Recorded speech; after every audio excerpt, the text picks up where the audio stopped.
Sa isang iglap, ang simpleng gawain na uwi sa trahedya. Bale, naka-receive tayo ng tawag from Novaliches Fire Substation nung araw na yon, and then agad naman po natin na-responde yan. Hindi pangkaraniwan at nangangailangan ng agarang aksyon.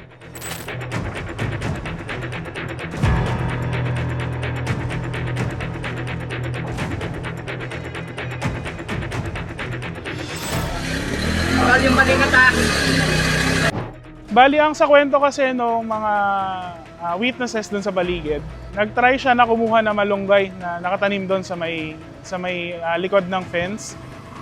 Actually, kakilala niya naman yung may-ari ng bahay, nagpaalam naman siya. And then, ang sabi, medyo nahilo daw siya and nawalan ng malay. And kung ma-observe natin doon sa lugar, medyo pa-slope yung inaapakan niya. Dahil sa maling hakbang at saglit na pagkahilo, napunta siya sa isang mapanganib na sitwasyon. So nung nawalan siya ng malay, tuluyan siya nadulas and tumusok yung baba niya. Sa ganitong klaseng insidente, hindi sapat ang lakas ng loob. Kailangan eksaktong galaw. So, since sinabi na meron niyang natusok, nag-prepare tayo ng mga equipment na kailangan natin. And then, pagdating natin doon, sinize up natin yung lugar, then chinek natin yung kung ano mga posible na kailangan natin. Sa rescue operations, mahalaga ang kontrol sa paligid para maiwasan ang mas malaking panganib. So, pagkakita natin doon sa insidente, in-stabilize muna natin yung lugar, pinalayo natin yung mga bystander, tapos in-stabilize din natin yung pasyente muna. Sa ganitong sitwasyon, isang maling galaw pwedeng magpalala ng kalagayan ng pasyente. Ang kagandahan po doon, may nakaprepare na tayo na ambulance from Disaster Risk Reduction Management Office ng Quezon City.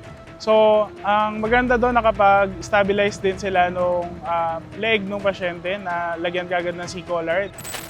Habang nakaantabay ang medical team, sinisiguradong hindi na madadagdagan pa ang pinsala. In-stabilize din yun na injury para hindi basta-basta magalaw doon sa ulo ng victim. And then, saka tayo nag-start na magputol. So, pinutol natin yung mga bakal, ginamitan natin ng hydraulic cutters natin. Robert, open. Okay.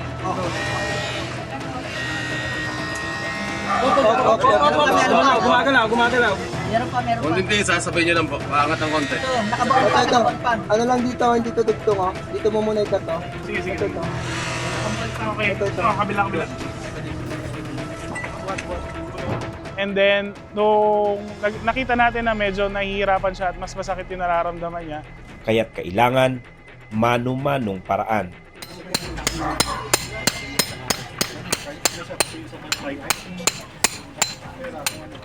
ginawa nating mano-mano na lang, mabakbak yung ilalim para tuluyang maputol yung bakal at malis siya doon sa pwesto na yun.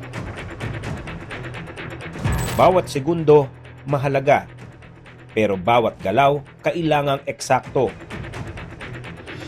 Mahirap talaga dahil baka may mga matamaan na vital na organ doon sa paligid nung tama or doon sa sugat niya. So kailangan hindi rin talaga basta-basta magagalaw and dahan-dahan tayo para safe na may alis siya doon sa pagkakatusok. So luckily, wala naman masyadong tinamaan na vital doon sa paligid ng injury. So naiwasan yung carotid artery, tapos yung dila hindi rin naman po tinamaan. Yung carotid artery, isa yun sa mga main na blood vessel natin na pag tinamaan, most probably fatal talaga. Last na yan, Nay. Last na. Kumuha ng gamit. Dito. Kasi na yan. Yeah, ano sir? Dito na. Ano na sir, Nakakat na yan. Dito na. Hindi, walang dikit. Walang dikit na doon. Dito na lang sa kanina. Last na po yan, no? Mabilis, pero maingat. Yes, kailangan mabilis pero kailangan din natin mag-ingat. Dahan-dahan din kasi yun nga, baka may mapalala natin yung sitwasyon. Sa likod ng bawat operasyon, may takot, may kaba, Pero kailangang magpatuloy. Dahil para sa kanila, hindi ito basta trabaho. Ito ay responsibilidad. Siyempre pag mga ganito, hindi naman usual natin na i-encounter. Pero marami na rin kaming mga insidente na ganito na nalaglag sa isang structure tapos natusok sa puno o sa kawayan o sa bakal sa under construction na building. So pag mga ganito, syempre sasanay din yung pag-iisip natin. And syempre, mind over body kailangan ma-overcome natin. And since trabaho namin to, kailangan pa rin natin gawin yung dapat gawin kahit kinakabahan tayo.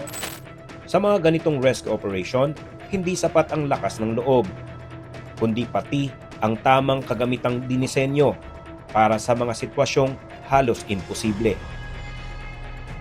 So ito yung mga ginagamit natin for extrication, mga hydraulic tools and equipment natin. So we have hydraulic spreader and cutter. Pag may mga naipit na tao sa loob ng sasakyan kapag nagkaroon na isang aksidente. Then we have our generators here for collapse structure, yung spare SCBA tanks natin na pwede rin natin gamitin for lifting bags natin na ginagamit din for collapse structure and vehicular accidents kapag kailangan. Lighting systems. Ayan, so ito po yung mga gamit natin. So collapse structure search and rescue vehicle ng Bureau of Fire Protection Special Rescue Force. Ito pong truck namin ay nag-specialize sa pag-responde sa mga complex and complicated situations. So aside from sunog na nire-respondehan ng bumbero natin, ito po yung mga special equipment na kailangan kapag hindi lang sunog yung re-respondehan. So ang truck po na to, wala pong laman na tubig, wala po siyang fire pump, walang fire hose. Puro tools and equipment yung laman niya. Pero paano kung ikaw ang makasaksi ng ganitong insidente?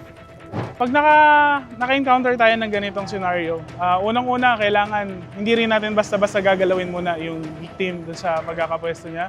Then tumawag agad tayo ng tulong. So meron tayong mga otoridad at katulad namin sa Bureau of Fire Protection Special Rescue Force na may kapasidad na rumesponde sa mga ganitong klase ng insidente. Tumawag agad tayo para matulungan din po agad tayo.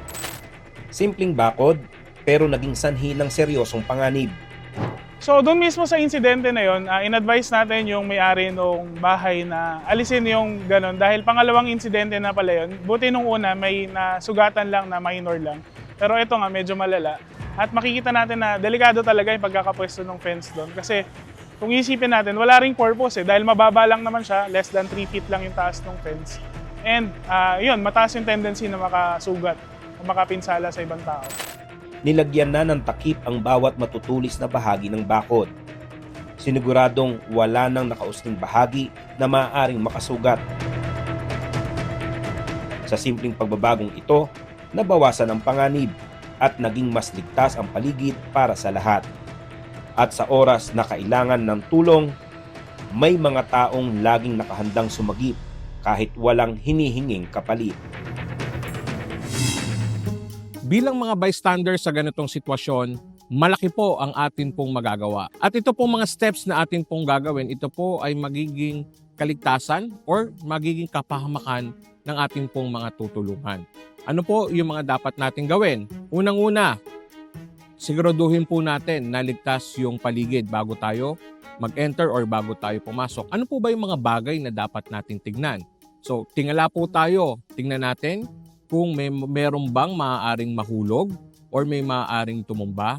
Tingin din po tayo sa ating pong kaliwat kanan. Tingnan natin kung meron po bang maaaring tumumba or merong makasakit po sa atin. At tingnan din po natin yung ibabang bahagi. Tingnan natin kung meron bang maaaring makatusok or makatisod po sa atin. Ang tawag po natin dito ay scene safety. So napaka-importante po sa kahit saang aksidente or isang insidente, bago tayo pumasok, upang tumulong, siguraduhin po muna natin na hindi magkukos ng harm, ng panganib, or ng injury para sa atin yung lugar na kung saan po tayo tutulong. Pangalawa, tayo po ay tumawag ng tulong. Tumawag po tayo ng mga rescue at tumawag po tayo ng ambulance. At sa ating pong pagtawag, napaka-importante yung mga detalye na ating pong ibibigay. Bakit po? Dahil most of the time, ay hindi natin na i-relay, hindi natin na i-describe yung sitwasyon ng isang insidente. Dahil sa mga ganito pong pagkakataon, napaka-importante na ma-relay natin doon sa ating pong mga kausap yung sitwasyon ng isang aksidente or ng isang insidente.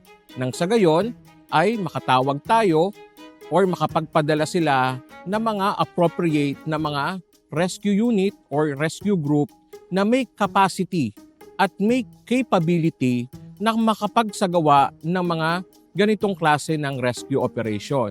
Dahil hindi po lahat ng mga rescue or ng ambulance ay may capacity na mag-handle ng mga ganitong circumstances. Dahil ang tinatawag natin dito ay yung mga specialized or mga technical rescue aspect. Hindi lang siya basta ordinary na insidente or aksidente. Pangatlo, sasabihan natin yung pasyente na siya ay kumalma at huwag magkaroon ng mga unnecessary movement. Bakit po ba napaka-importante na mapanatili natin siyang kalmado? Dahil pagka po ang pasyente natin ay hindi po kalmado, maaari siyang magkaroon ng mga unnecessary movement. Na yung mga movement na yon ay maaaring mga hulugan ng kaligtasan niya. Dahil yung parte kung saan siya natusok, very delicate area po ito.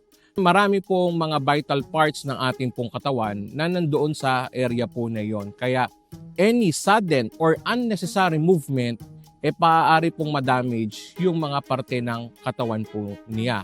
At panghuli, maaari natin gawin ay i-stabilize natin yung head sa pamamagitan ng paghawak sa ulo. Kaya kung makikita po natin doon sa video, merong isang tao na humawak doon sa kanyang ulo.